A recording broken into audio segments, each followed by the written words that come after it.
My name is Jess and welcome to the Storyteller Fox. Come along and listen to read aloud books, be it for bedtime, story time, or simply to read along.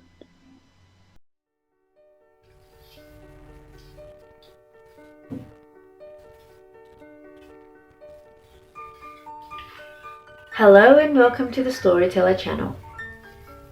Max at Night by Ed Ver.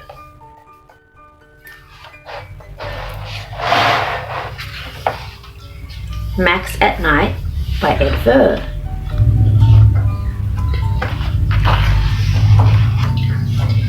This is Max. It's way past Max's bedtime. Max is very sleepy. Max has drunk his milk. Max has brushed his teeth. Max has cleaned behind his ears. Now Max is going to say good night. Good night, fish, says Max. Good night, fox, says Max. Good night, spider, says Max. Good night, moon, says Max. But the moon is nowhere to be seen.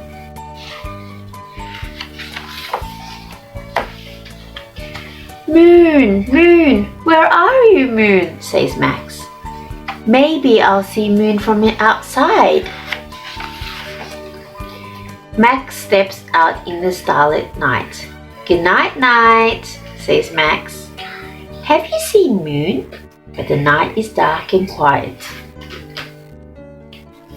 Maybe I'll see moon if I get a little higher, thinks Max. Max tiptoes carefully up onto the sleeping dog. Good night, dog, whispers Max.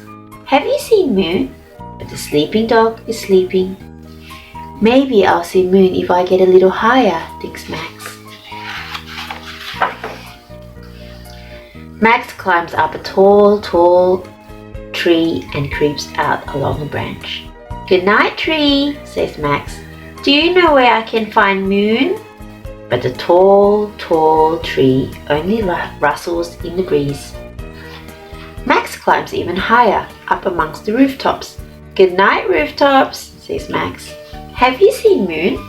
But the rooftops are silent.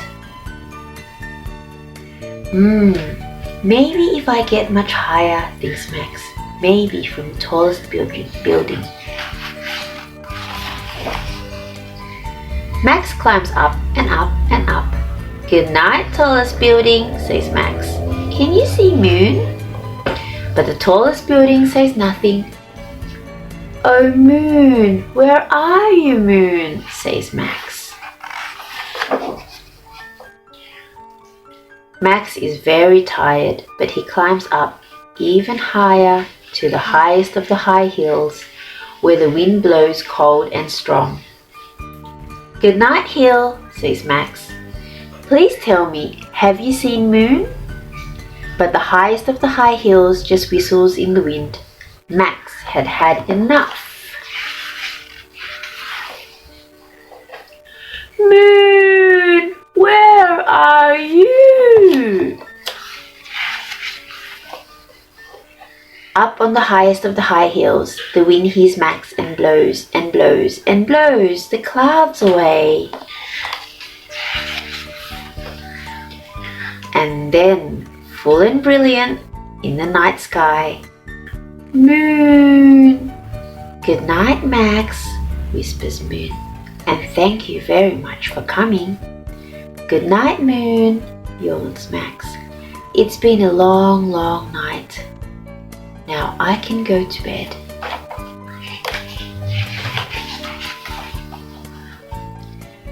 Max calls Moon across the night sky. Did you know that I can hear you when you say goodnight at home? Oh, says Max, now you tell me. Well, thank you. That's very good to know.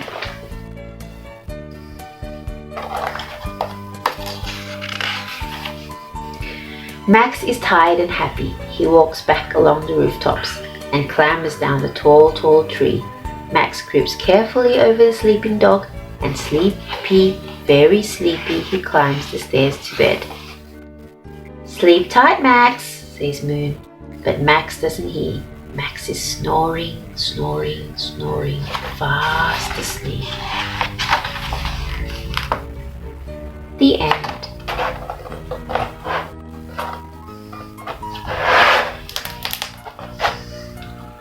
For more videos, please like and subscribe at the Storyteller channel.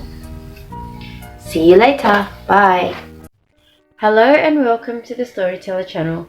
In today's story time, I will be reading you a book by Britta Teckentrup called Mole Star.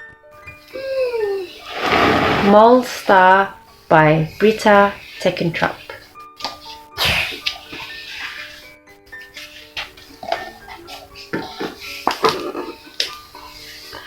Mole lived deep under the ground. He loved his cozy home of burrows, dens and tunnels, but sometimes he felt a little lonely in the dark. Every night, Mole popped his head out of his molehill to say hello to the stars. He sat on his favorite rock, gazing at the beautiful twinkling lights in the sky. One night, as Mole sat on his rock, he saw a dazzling shooting star and quickly closed his eyes to make a wish. "I wish I could own all the stars in the world," he whispered.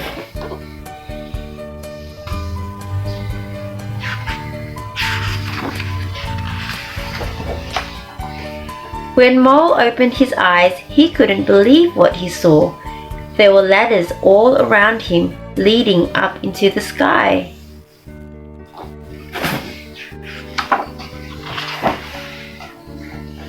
Mole didn't think twice. He scurried up and down the ladders, collecting the stars one by one and carrying them home.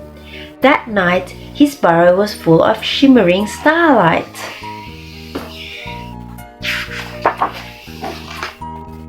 Mole loved his bright new home so much he wanted to stay there forever. But as the days went by, he started to miss his favorite rock. So one evening, he propped his head out of his molehill and saw nothing.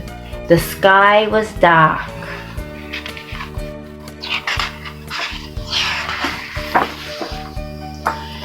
Deer stood in the clearing with tears in her eyes. "Where are all the stars?" she said. Field Mouse shook his head sadly. "My children love to stargaze while I sing their bedtime lullaby. They will be so sad." "The stars help me find my way," said Fox. "Where can they be?" sighed Bear. "I have flown far and high," said Owl. "The stars are gone."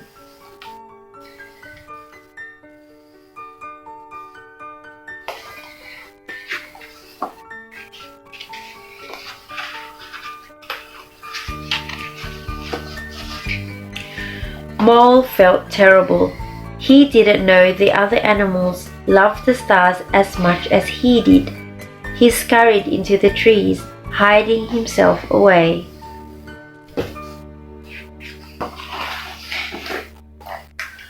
Mole walked deeper and deeper into the forest. What had he done?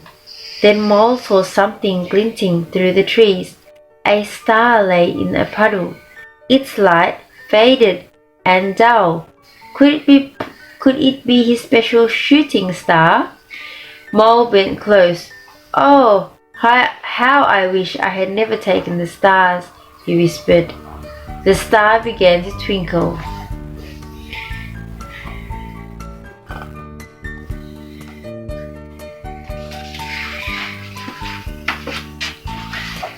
And ladders appeared.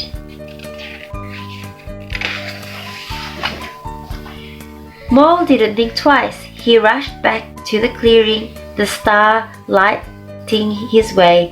"I'm sorry," he cried. "I took the stars. I wanted them for myself, but now I know the stars belong to everyone. I am going to put them back." "I will help you," said Deer. We will help too, said Field Mouse, Bear, Fox, and Owl.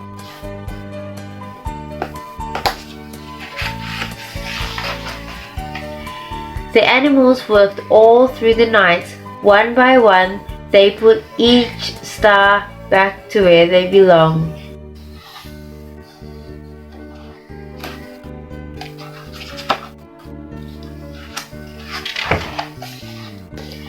Last of all, Mole placed his special star above his favorite rock. From that night on, it shone brighter than ever, and all the animals in the forest could share the wondrous light of the twinkling night sky.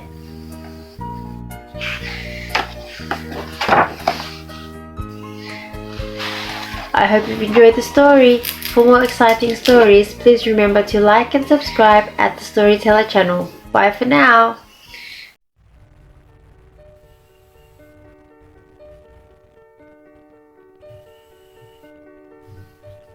Possum Magic by Mem Fox and Julie Vivas. Possum Magic. Once upon a time, but not very long ago, deep in the Australian bush lived two possums. Their names were Hush and Grandma Poss. Grandma Poss made bush magic. She made wombats blue and kookaburras pink. She made dingoes smile and emus shrink. But the best magic of all was the magic that made Hush invisible. What adventures Hush had! Because she couldn't be seen, she could be squashed by koalas. Because she couldn't be seen, she could slide down kangaroos. Because she couldn't be seen, she was safe from snakes, which is why Grandma Poss had made her invisible in the first place.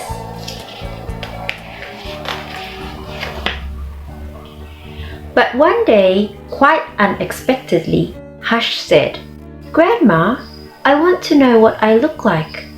Please, could you make me visible again?" "Of course I can," said Grandma Poss, and she began to look through her magic books. She looked into this book, and she looked into that.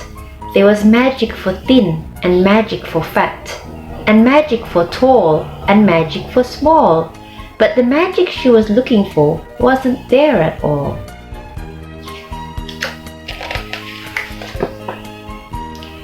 Grandma Poss looked miserable. "Don't worry, Grandma," said Hush. "I don't mind." But in her heart of hearts, she did.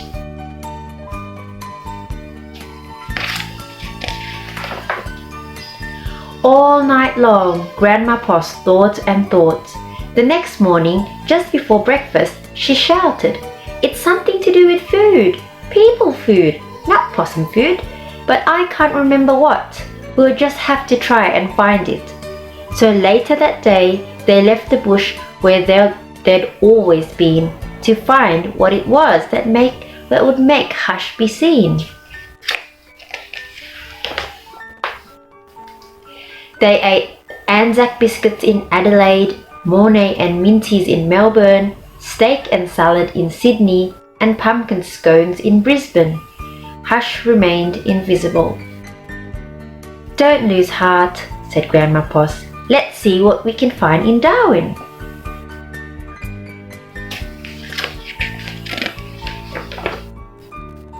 It was there, in the far north of Australia, that they found a Vegemite sandwich. Grandma Poss crossed her claws and crossed her feet. Hush breathed deeply and began to eat. "A tail! A tail!" shouted both possums at once, for there it was, a brand new visible tail. Later, on a beach in Perth, they ate a piece of pavlova.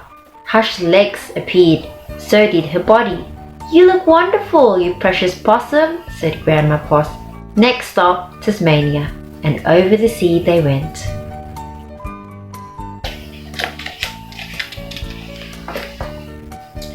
In Hobart, late one night, in the kitchen of the casino, they saw a lamington on her plate. Hush closed her eyes and nibbled. Grandma Poss held her breath and waited. It's worked! It's worked! She cried, and she was right. Hush could be seen from head to tail. Grandma Poss hugged Hush, and they both danced. Here we go round the lamington plate till early in the morning. From that time onwards, Hush was visible, but once a year on her birthday, she and Grandma Poss ate a Vegemite sandwich, a piece of pavlova, and half a lamington, just to make sure that Hush stayed visible forever. And she did.